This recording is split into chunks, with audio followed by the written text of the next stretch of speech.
Hello friends, welcome back to cooking cravings. ఈరోజు మన special recipe వచ్చి ఆలూ కుర్మా. ఆలూ కుర్మా అనేది చపాతీలోకి, దోశలోకి, అలాగే రైస్లోకి కూడా చాలా బాగుంటుంది. ఆలూ కుర్మా ఒక్కసారి ఇలా మీరు ట్రై చేసి చూడండి.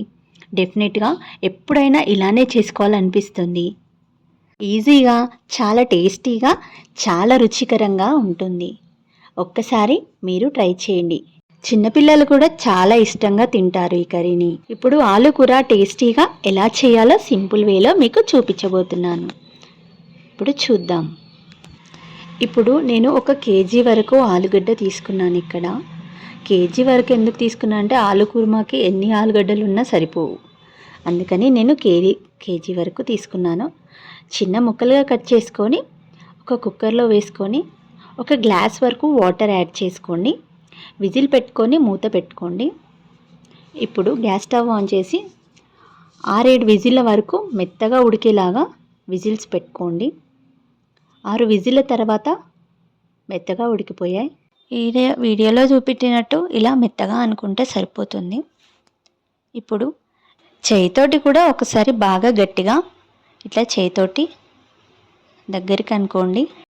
ముందుగా గ్యాస్ స్టవ్ ఆన్ చేసుకొని ఫ్రై ప్యాన్ తీసుకోండి. 2-3 స్పూన్ల వరకు ఆయిల్ యాడ్ చేసుకోండి.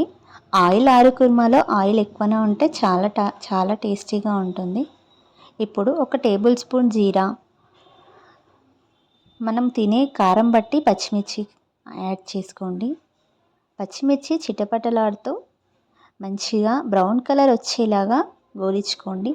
1 స్పూన్ వరకు సాల్ట్ యాడ్ చేసుకొని మంచిగా ఫ్రై చేసుకోండి.